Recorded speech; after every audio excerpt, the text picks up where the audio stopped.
Dans cette capsule, nous allons faire la distinction entre un mélange, une transformation physique et une transformation chimique.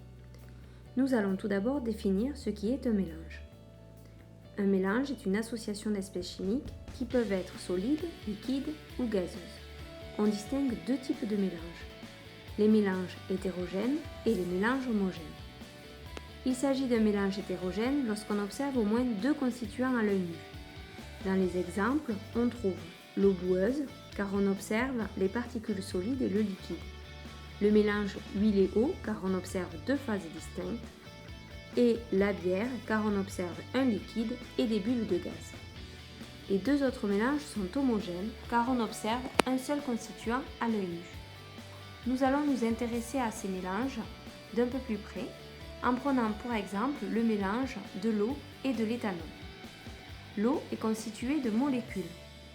Chaque molécule d'eau contient un atome d'oxygène qui est représenté en rouge et deux atomes d'hydrogène qui sont représentés en blanc. L'eau à l'état liquide peut être modélisée par un ensemble de molécules qui sont en contact et glissent les unes sur les autres. L'éthanol est l'alcool que l'on retrouve dans les boissons alcoolisées. Il est également constitué de molécules.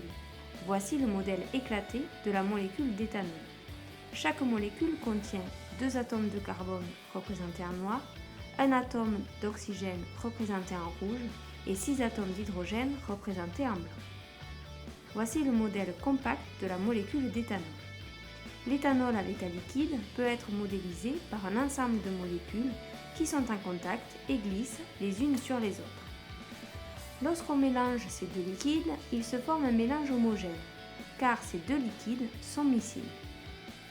Les molécules d'eau et les molécules d'éthanol se mélangent, elles se mêlent et forment à l'œil nu un mélange homogène.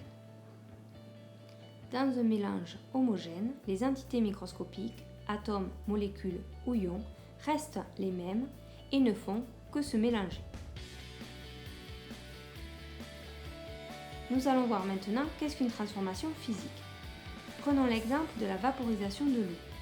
L'eau à l'état liquide se transforme en vapeur d'eau. À l'état liquide, les molécules sont en contact et glissent les unes sur les autres, alors qu'à l'état gazeux, elles se dispersent et bougent dans tous les sens. Lors de ce changement d'état, les molécules ne font que changer de position. Donc, lors d'une transformation physique, les entités microscopiques, atomes, molécules ou ions, restent les mêmes et ne font seulement que changer de position.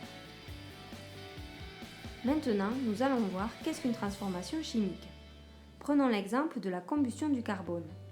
Lorsqu'on introduit un bout de charbon incandescent dans un bocal rempli de dioxygène, celui-ci brûle. Si on effectue le test de reconnaissance du dioxyde de carbone, il se formera un précipité blanc qui indique que du dioxyde de carbone s'est formé. Il s'est donc produit la transformation chimique suivante. Le carbone et le dioxygène réagissent pour former du dioxyde de carbone.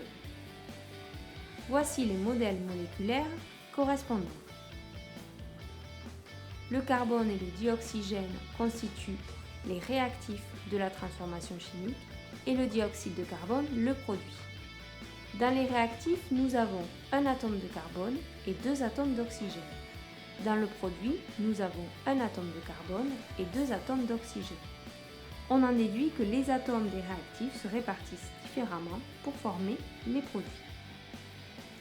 En mesurant la masse des espèces chimiques au cours de la transformation, on s'aperçoit que la masse des réactifs est égale à celle du produit.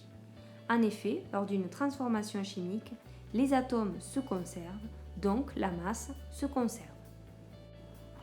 Lors d'une transformation chimique, des entités microscopiques, atomes, molécules ou ions, disparaissent pour laisser apparaître d'autres entités.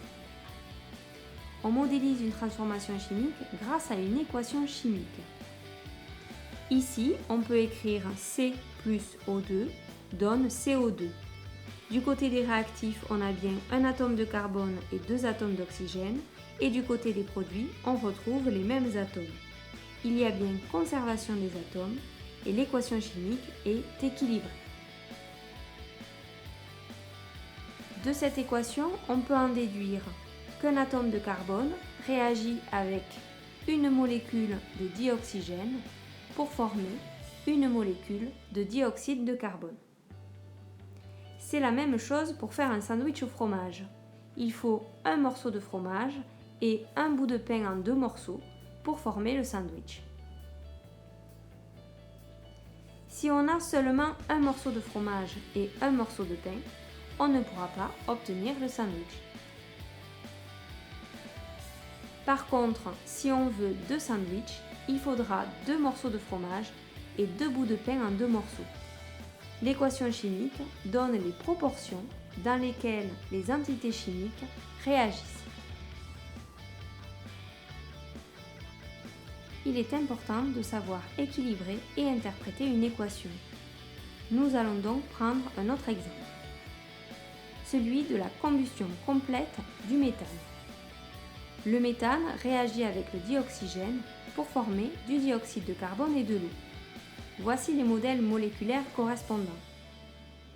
On a donc du côté des réactifs un atome de carbone, 2 atomes d'oxygène et 4 atomes d'hydrogène. Alors que du côté des produits, nous avons un atome de carbone, 3 atomes d'oxygène et 2 atomes d'hydrogène. Il n'y a donc pas autant d'atomes dans les réactifs que dans les produits. Il va falloir équilibrer l'équation. Nous allons tout d'abord nous intéresser aux hydrogènes. Il y en a 4 dans les réactifs et 2 dans les produits. Nous allons donc ajouter une molécule d'eau dans les produits. Cela va donc faire 4 atomes d'oxygène et 4 atomes d'hydrogène. Les atomes d'oxygène ne sont toujours pas équilibrés. On va donc devoir ajouter une molécule de dioxygène dans les réactifs. Il y a maintenant autant d'atomes dans les réactifs que dans les produits.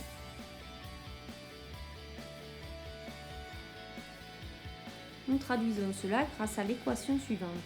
CH4 plus 2O2 donne CO2 plus 2H2O.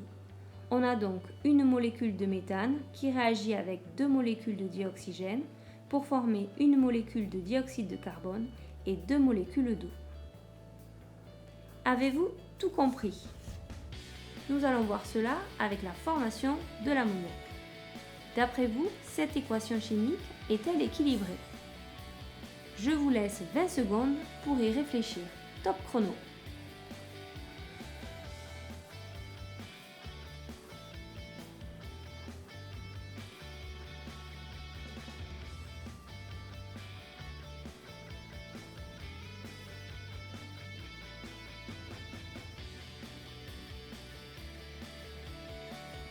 Vérifions cela ensemble. Du côté des réactifs, il y a 2 atomes d'azote et 3 fois 2, donc 6 atomes d'hydrogène. Dans les produits, il y a 2 atomes d'azote et 2 fois 3, donc 6 atomes d'hydrogène. L'équation est donc équilibrée. Voyons maintenant la réaction des ions hydrogène avec le fer. Cette équation est-elle équilibrée? Attention, vous êtes prêts? Top chrono!